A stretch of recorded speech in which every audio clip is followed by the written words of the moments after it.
Hola a todos, bienvenidos a Cultívate Tips. Espero estén muy bien y listos para conocer sobre la población en España desde 1900. Y sin más demoras, empezamos. La geografía de la población debe orientarse a describir y comprender la sociedad a través del estudio de las relaciones entre población y espacio que habita. Para ello es fundamental la demografía, que hace un estudio cuantitativo de la población, de sus cambios y clasifica a los habitantes de un área geográfica según sus características, edad, sexo, nivel de instrucción. Es importante conocer además las diferentes fuentes demográficas más utilizadas en la actualidad, como son el padrón de habitantes con carácter municipal y el censo de población con ámbito nacional cada 10 años terminados en 1. La evolución de la población española. Diferenciamos 3 etapas en la evolución de la población española que dan lugar a 3 regímenes demográficos con caracteres muy diferenciadores. El régimen antiguo, hasta la llegada del siglo XX, con un crecimiento real de población muy pobre, fruto de unas tasas de natalidad y mortalidad muy altas.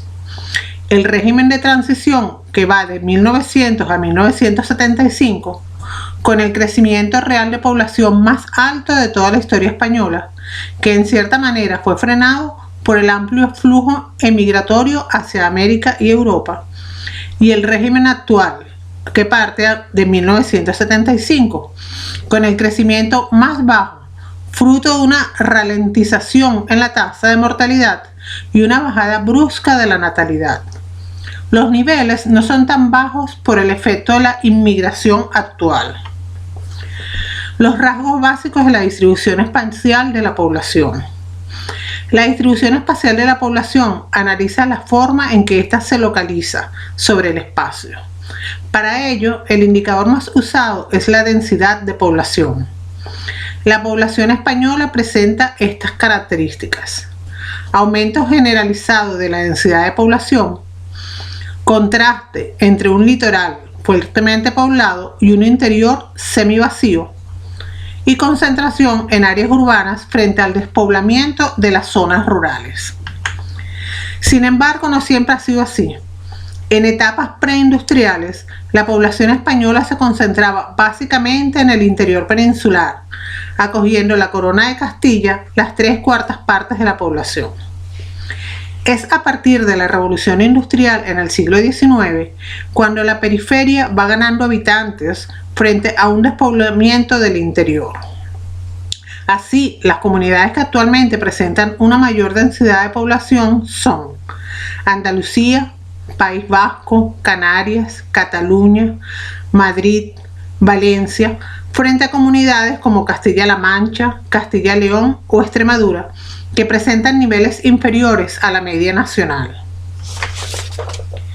En resumen, existe un fuerte contraste entre el litoral y el interior. Las causas que explican el mapa actual de densidad son variadas. 1. Factores geográficos, especialmente clima y altitud. Un clima extremo no facilita la habitabilidad ni el desarrollo de actividades económicas. La altitud también es un desafío para la ocupación humana. Estos factores no determinan, pero sí condicionan muchos fenómenos como agricultura, comunicaciones, etc. 2. Los factores demográficos. Son la dinámica natural y las estructuras de las diferentes poblaciones. Este factor consolida el contraste interior-litoral. El interior tiene menor crecimiento natural y una estructura de población envejecida, frente a un litoral de población más joven. 3. Factores socioeconómicos. Hechos o situaciones que atraen a la población hacia determinadas áreas geográficas o las repelen de otras. Esto ha dado lugar a la emigración. Las migraciones interiores se han originado por la concentración de actividades económicas productivas en ciertas áreas. Dinámica geográfica, natural y migratoria. Movimientos naturales. Estos se definen como las variaciones de población por causas naturales, es decir, la diferencia entre mortalidad y natalidad. Su comportamiento ha sido diverso, atendiendo a los distintos regímenes de población. A. Régimen antiguo. Hasta el siglo XX. La natalidad hasta la llegada del siglo XX se caracterizó por ser muy alta por varios motivos. La economía era básicamente agraria, por lo que el hijo era entendido como mano de obra. Además, la falta de métodos de control de natalidad hace que las tasas de natalidad sean muy elevadas. No obstante, en estos periodos son también habituales años de subnatalidad debido a epidemias, guerras, etc. Por su parte, la mortalidad es también muy importante. La esperanza de vida a principios de siglo no supera los 40 años. Las malas condiciones de vida debido a una mala alimentación, malas condiciones higiénicas sanitarias, unido a determinadas fechas con epidemias o conflictos bélicos, hacen que las tasas de mortalidad sean muy elevadas. Además, las tasas de mortalidad infantil son cuantiosas. B. El régimen de transición de 1900 a 1975. En este periodo, la natalidad tiene una tendencia de suave descenso. A pesar de ello, son un conjunto de años donde se alternan bruscos descensos por epidemias y guerra civil, con fuertes ascensos, felices años 20, el baby boom. La mortalidad tiene un brusco descenso. Las causas de esta caída se deben al desarrollo que experimenta el país, que propicia una mejora en las condiciones de alimentación, higiene, desarrollo sanitario, todo especialmente a partir de los años 50. Anterior a esta fecha, se producen algunas situaciones de alta mortalidad, como la epidemia de gripe del 18 o la guerra civil. C. El régimen actual, a partir de 1975. En la actualidad, la natalidad vive sus tasas más bajas. Las causas son diversas, como la incorporación de la mujer al mundo laboral, cambios culturales, dificultades económicas para que los jóvenes se emancipen, incremento del nivel de vida. El hijo acarrea un importante gasto. Por su parte, la mortalidad sigue con un comportamiento descendente, aunque se observa un ligero repunte debido al envejecimiento que está sufriendo la población, derivándose algunas enfermedades propias de la edad, como el Alzheimer, Parkinson, etc. Aunque sin lugar a duda, las tres causas principales de defunción actualmente son el cáncer, el corazón y la carretera. Las 3C. La distribución espacial de la natalidad en la actualidad es la siguiente. La natalidad y la fecundidad se han reducido en todas las comunidades autónomas, aunque sigue habiendo diferencias regionales.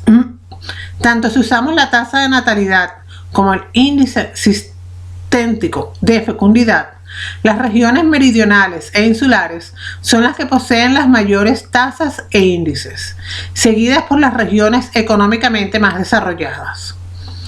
Las comunidades del centro y del norte peninsular presentan las tasas más bajas. En 2001, las comunidades con tasas de natalidad superiores al 10% eran Andalucía, Baleares, Canarias, Cataluña, Comunidad Valenciana, Madrid, Murcia y Navarra. En cambio, los valores más bajos, por debajo del 8%, los tenían Asturias, Castilla y León y Galicia.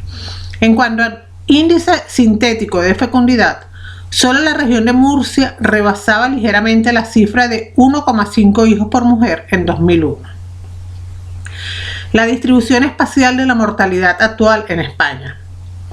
En la actualidad, las comunidades con una tasa de mortalidad más alta son Asturias, Aragón, Baleares y Galicia. En cambio, las tasas más bajas corresponden a Canarias, Madrid, región de Murcia, Andalucía y Cataluña. Sin embargo, utilizando el indicador de la esperanza media de vida, las regiones del norte presentan índices más positivos que las del sur.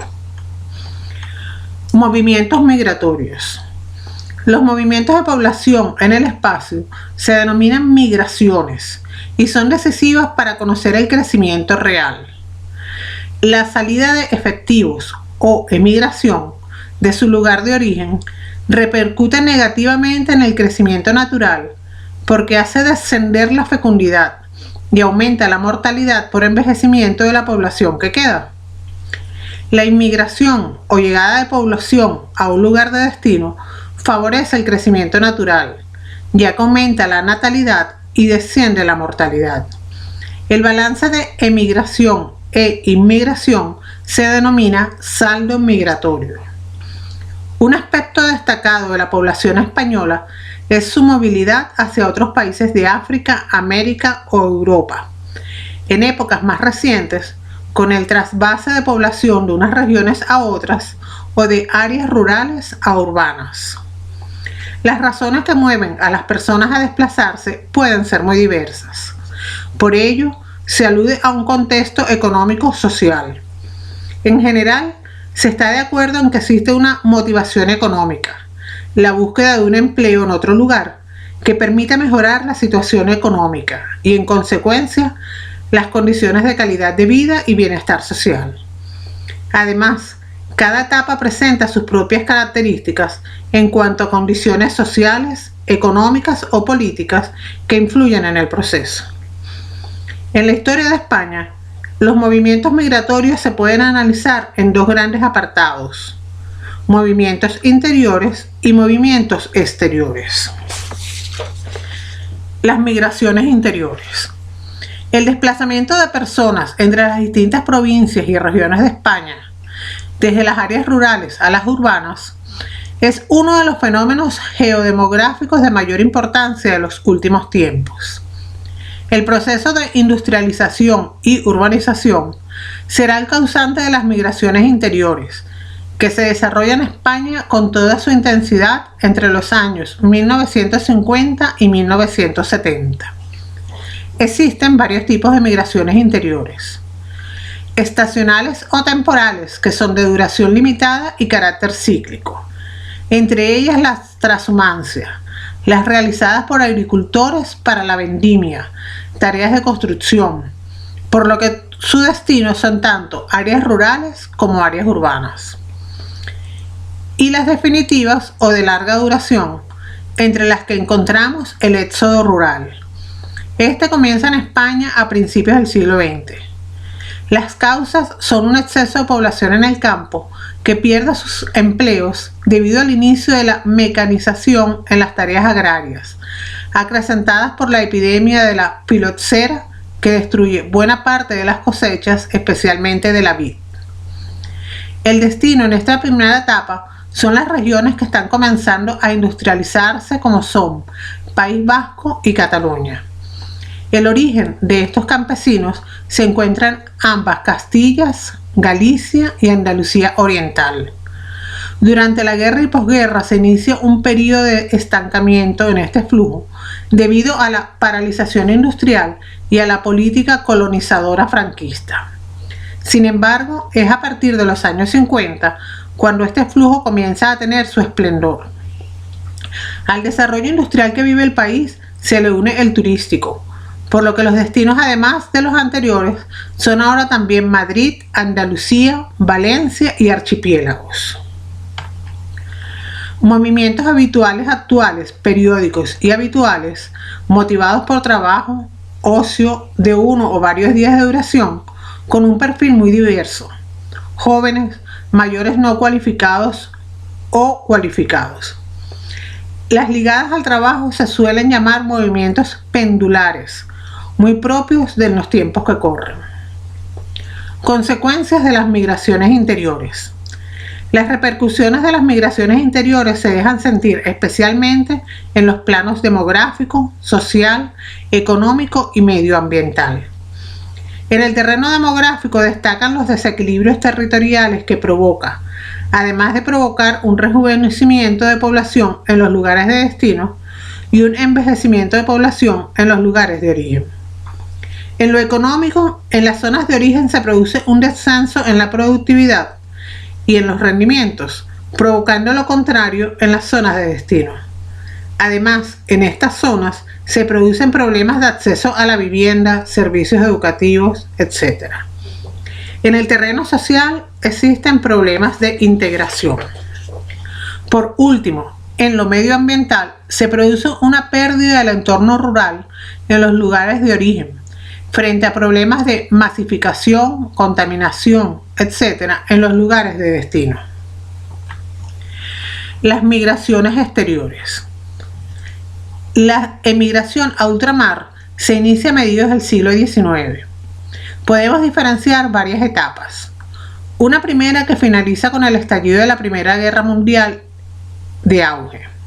Los países de destino fueron Argentina, Cuba, Brasil, México y Uruguay, y en menor medida Estados Unidos y Canadá, países necesitados de mano de obra para explotar sus recursos agrarios, como el café y la caña de azúcar, y estuvo protagonizada por campesinos gallegos, asturianos y canarios de escasos recursos. Tras el estallido del citado conflicto bélico, se paraliza este flujo migratorio por problemas de seguridad y sobre todo porque los países no necesitan ya tanta población trabajadora. A partir de 1950 se inicia otro periodo de auge hacia Venezuela, país que está viviendo un boom económico por el petróleo. Aunque el origen del emigrante sigue siendo asturiano, gallego y canario, el varón que se va suele presentar un perfil con una mayor cualificación. La emigración a Latinoamérica finaliza en los años 60, con un cambio de destino más próximo como es Europa. La emigración a Europa fue escasa hasta mediados del siglo XX. Hasta esa fecha el destino prioritario era Francia, con tareas domésticas, agrarias o de la construcción. El perfil suele ser hombre o mujer que procede del arco mediterráneo especialmente. Es a partir de 1950 a 1960 cuando se vive un flujo migratorio muy importante. La finalización de la Segunda Guerra Mundial y el periodo de reconstrucción que se inicia en los países contendientes marcará una nueva fase en la emigración de españoles a Europa. La necesidad de mano de obra en países como Francia, Alemania o Suiza, junto con el excedente demográfico y las deficientes condiciones económicas y sociales reinantes en España, fueron los factores que impulsaron las nuevas oleadas de emigrantes hacia Europa. En esta emigración, las comunidades que más efectivos aportan son Andalucía y Galicia, siendo el perfil del emigrante varón con escasa cualificación. A medida que Europa necesitó menos mano de obra, el flujo migratorio descendió, finalizándose prácticamente a mediados de los años 70 con el estallido de la crisis del petróleo. Consecuencias de las migraciones exteriores. Emigraciones hacia ultramar y Europa. También las emigraciones históricas tuvieron una serie de consecuencias que pueden agruparse en varios aspectos. Así, en el plano demográfico, se produjo fuertes desequilibrios territoriales, con un envejecimiento de población considerable en aquellas regiones donde hubo un importante número de jóvenes que emigraron. También tuvieron repercusión económica estos flujos migratorios, con un importante descenso del desempleo, una significativa entrada de divisas que sirvió para reducir el alto déficit comercial y un fallido retorno de previsiones de inversiones. Los ahorros de los emigrantes fueron invertidos mayormente en bienes de consumo o bienes inmuebles y no sirvieron para generar riqueza en España. Socialmente destaca el problema de integración de los españoles en los destinos y los problemas que también tuvieron en su retorno a nuestro país para encontrar empleo, vivienda, etc. Inmigración de extranjeros en España. España ha pasado a ser un país de inmigración. Se tienen datos de la inmigración de carácter legal, pero se desconoce la inmigración irregular o ilegal en su auténtica dimensión. Durante los últimos 30 años, los extranjeros residentes legalmente en España han crecido muy rápidamente, ascendiendo aproximadamente a 5 millones de personas. El colectivo de extranjeros residentes en España admite una gran variedad de situaciones. Están los extranjeros nacionalizados. Tras varios años de residencia en nuestro país, Son españoles de pleno derecho. Los inmigrantes legales. Inmigrantes que cuentan con permiso de residencia debiendo justificar los medios para subsistir en España. Y los inmigrantes ilegales. Se define como inmigrante ilegal a todo extranjero que no tiene en regla su situación de residencia en España. Legalmente no pueden trabajar, residir o recibir prestaciones sociales. El número de extranjeros en situación irregular es difícil de precisar. La procedencia actual del inmigrante es muy diversa. Hasta 1996 fue mayoritariamente de países pertenecientes a la Unión Europea y del este del continente europeo. Desde entonces predominan los inmigrantes extracomunitarios procedentes de África, Marruecos, por ejemplo, Iberoamérica, Ecuador, Colombia, entre otros, y Asia, de China, por ejemplo. El perfil de este inmigrante varía según su procedencia. El inmigrante comunitario suele ser un jubilado con niveles de vida medio altos, o bien adultos por negocios o trabajo cualificado. Por su parte, el inmigrante extracomunitario suele ser un joven que acude a nuestro país por motivos económicos de búsqueda de empleo o a veces también por razones políticas. Suelen realizar un trabajo de baja cualificación que habitualmente ha sido rechazado por la población española.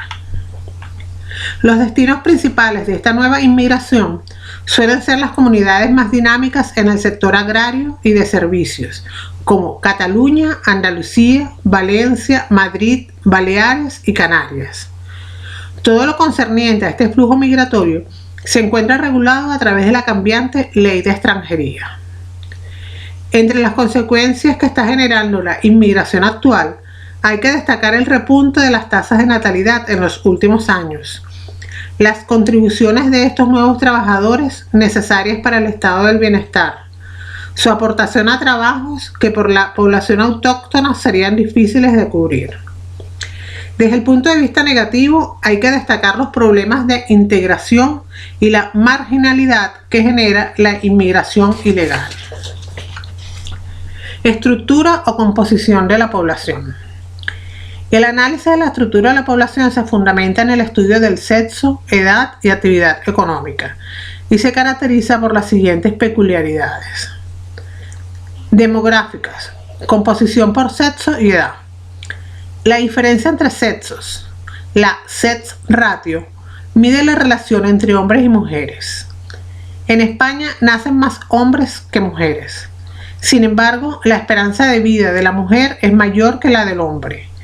Ello se debe a la mayor mortalidad de hombres, debido a la realización de tareas más duras, los malos hábitos sociales y la participación en conflictos bélicos.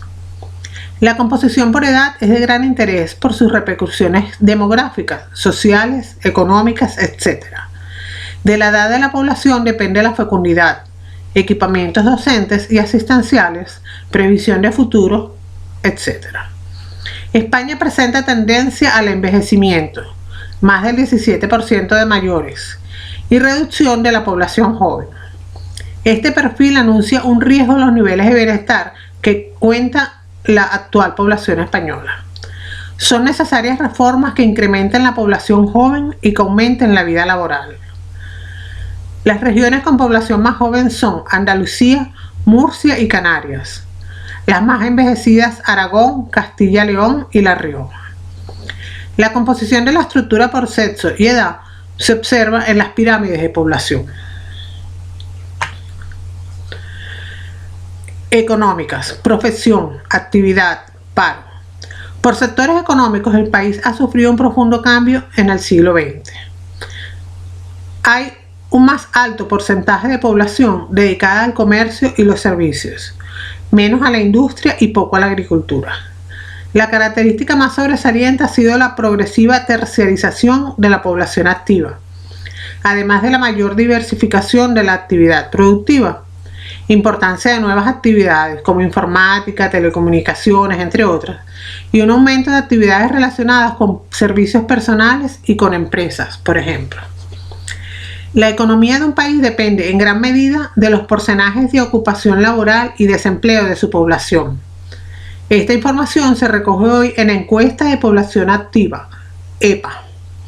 Así, la población activa es aquella que cuenta con más de 16 años y no se encuentra jubilada y está ejerciendo una tarea laboral, o no la cuenta, pero sí la está buscando. A la población que se encuentra fuera de lo anteriormente definido, los jubilados, los estudiantes, las amas de casa, se les denomina población inactiva. La población activa ha ido aumentando desde 1900, aunque a partir de 1950, con el aumento de la tasa de dependencia, como las jubilaciones y los estudios obligatorios, unido al fuerte flujo migratorio, ha descendido notablemente. Sin embargo, a partir de 1980 aumentó considerablemente debido al retorno emigratorio, el acceso al mercado laboral de las generaciones procedentes del baby boom y de la mujer. Esto hace que la tasa de desempleo se convierta en un serio problema en España, afectando de manera desigual a las comunidades autónomas, estando Andalucía entre las de más alto porcentaje. Afecta a activos del sector agrario y la construcción y a más mujeres que a hombres. España es, dentro de la Unión Europea, el país de tasa más alta de desempleo. Uno de los recursos más eficaces para el desarrollo es aumentar el nivel de formación para adaptarse a las exigencias del mercado laboral. Aunque queda población analfabeta en España, la mayoría de las mujeres de edad avanzada están concentradas en Andalucía, Castilla-La Mancha y Extremadura. Uno de los logros ha sido ampliar la escolarización hasta los 16 años y ampliar la igualdad de oportunidades para ambos sexos y diferentes estratos sociales. Finalmente, es importante conocer las perspectivas de futuro de nuestra población. Un crecimiento muy moderado de la población, una fecundidad que se seguirá reduciendo. En mortalidad, la mujer mantiene la superioridad biológica y se cree que la esperanza media de vida seguirá aumentando, aunque hay otros estudios que dicen justamente lo contrario, que la esperanza de vida se irá nivelando. En migraciones, se amplían los flujos dentro de la propia provincia y se reducen los interprovinciales. La inmigración extranjera seguirá creciendo. Un progresivo envejecimiento de la población. Hemos llegado al final de la explicación, espero les haya gustado. No olvides suscribirte a Cultívate Tips si aún no lo haces, darle al botón me gusta si te ayudé a conocer mejor este tema y puedes dejar tus dudas y comentarios sobre el video en la sección de comentarios. Además, ahora puedes seguirme en mis redes sociales de Cultívate Tips. Que tengas un lindo día. Adiós.